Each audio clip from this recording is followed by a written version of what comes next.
നമസ്കാരം. മലയാളി വാർത്തയിലേക്ക് സ്വാഗതം. കരുവാറ്റയിൽ കൊല്ലപ്പെട്ട ഗൃഹനാഥനും കുടുംബത്തിനും പരസ്പരം അയൽവാസികളുമായി കാര്യമായ അടുപ്പമില്ല എന്ന് അയൽവാസികൾ പറയുന്നു. 2 വർഷം മുൻപാണ് ഇവർ കൊല്ലത്തു നിന്നും കരുവാറ്റയിലെത്തി 10 സെന്റ് സ്ഥലം വാങ്ങിയത്. ഈ സ്ഥലം ഉടമയുടെ തന്നെ വീട്ടിൽ വാടകയ്ക്ക് താമസം തുടങ്ങി. 10 സെന്റ് ഭൂമിയിൽ 2 പെൺമക്കൾക്കായി വീടുകൾ നിർമ്മിക്കുന്നുണ്ടായിരുന്നു. പണിക്കാർക്ക് വെള്ളം കൊടുക്കാനായി വരുമ്പോൾ മാത്രമാണ് ഇദ്ദേഹത്തെ കണ്ടിരുന്നതെന്ന് അയൽവാസികൾ പറയുകയാണ്. കരുവാറ്റയിലെ കൊലപാതകം 13-കാരിയായ പേരക്കുട്ടിയിലേക്ക് എത്തിയ അന്വേഷണം എത്തി നിൽക്കുമ്പോൾ മുൻപ് ഞങ്ങൾ താമസിച്ചിരുന്ന വീട്ടിലാണ് കൊല്ലപ്പെട്ട വ്യക്തി താമസിച്ചിരുന്നത്. ഞങ്ങളിത് പൊന്നപ്ര സ്വദേശിക്ക് വിറ്റു. അദ്ദേഹമാണ് അതിൽ 10 സെന്റ് സ്ഥലം വിൽക്കുകയും വീട് വാടകയ്ക്ക് കൊടുക്കുകയും ചെയ്തത്. 2 വർഷം മുമ്പ് ഭാര്യയുമായി മക്കളും ഭർത്താവും കൊച്ചുമകളുമാണ് ആദ്യം വന്നത്. 6 മാസം മുൻപ് വീട് പണി തുടങ്ങിയപ്പോഴാണ് കൊല്ലപ്പെട്ട വ്യക്തി എത്തിയത്.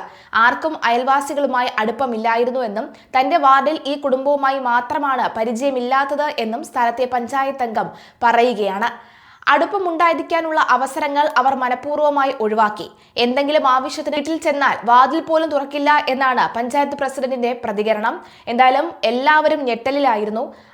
ഈ മാത്രമല്ല, കൊച്ചുമകൾക്ക് മറ്റ് ഭാവഭേദ വ്യത്യാസങ്ങളൊന്നും തന്നെ ഉണ്ടായിരുന്നില്ല എന്നും അദ്ദേഹം പറയുകയാണ്. അദ്ദേഹത്തിന്റെ പ്രതികരണം കേൾക്കാം.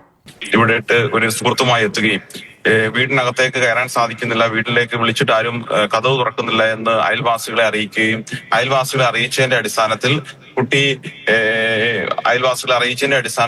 അയൽവാസികൾ അടക്കമുള്ളവർ കതവ് തുറന്ന് അകത്തു കയറുകയും അകത്തു കയറിയപ്പോൾ ഇത്തരത്തിൽ ഇങ്ങനെ മരണപ്പെട്ട് കിടക്കുന്ന കാര്യം കൃത്യമായി മനസ്സിലാവുകയും ഉടൻ തന്നെ പോലീസിനെയും പൊതുപ്രവർത്തകരടക്കമുള്ള ഞങ്ങളടക്കമുള്ളവരെ അയൽവാസികൾ അറിയിക്കുകയും ചെയ്യുന്നതിന്റെ അടിസ്ഥാനത്തിലാണ് നമ്മൾ അവിടേക്ക് എത്തുന്നത്.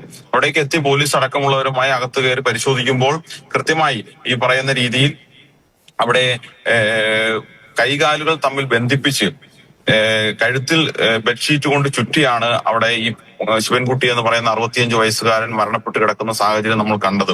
ഈ കാര്യത്തിൽ അന്നേരം മുതൽ ഈ പറയുന്ന 13 വയസ്സുകാരി ബന്ധുവായിട്ടുള്ള കുട്ടിയോട് പോലീസ് പലതരത്തിലും കാര്യങ്ങൾ തിരക്കുന്നുണ്ട്. ആ തിരക്കിന്റെ ഒക്കെ അടിസ്ഥാനത്തിൽ കുട്ടിയുടെ മൊഴി പലതരത്തിലും വൈരുദ്ധ്യമാണെന്ന് പോലീസിന് മനസ്സിലാവുകയും അവിടെ നിൽക്കുന്ന പരിസരവാസികൾക്കും നമ്മൾ അടക്കമുള്ളവർക്കും മനസ്സിലാവുകയും ചെയ്തു. അതിന്റെയൊക്കെ അടിസ്ഥാനത്തിലാണ് പോലീസ് വൈകുന്നേരത്തോടു കൂടി ഈ കുട്ടിയുടെ സുഹൃത്തുക്കളായിട്ടുള്ള മറ്റുള്ളവരിലേക്ക് അന്വേഷണം എത്തുന്നത്.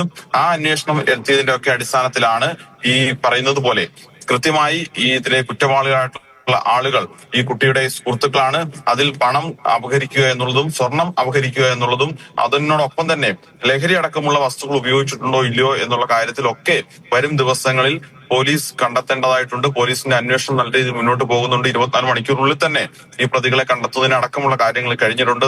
തീർത്തും മൈനർ ആയതുകൊണ്ട് നമുക്ക് അത്തരത്തിലുള്ള മറ്റുള്ള വിശദാംശങ്ങളിലേക്ക് പ്രതികളുടെ മറ്റുള്ള വിശദാംശങ്ങളിൽ കടക്കുന്നതിൽ ബുദ്ധിമുട്ടുണ്ട്.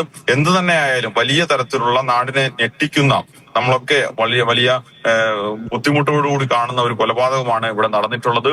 ഇതിൽ മുളകുപൊടി അടക്കം എല്ലാ മുറികളിലും മുളകുപൊടി അടക്കം വിതറിക്കൊണ്ട് വീടിന്റെ പിൻഭാഗത്തുള്ള ബാത്റൂമിന്റെ വെന്റിലേറ്ററിൽ കൂടിയാണ് ഈ പ്രതികൾ അകത്ത് കയറിയെന്നാണ് പോലീസ് പ്രാഥമിക മനസ്സിലാക്കുന്നത്.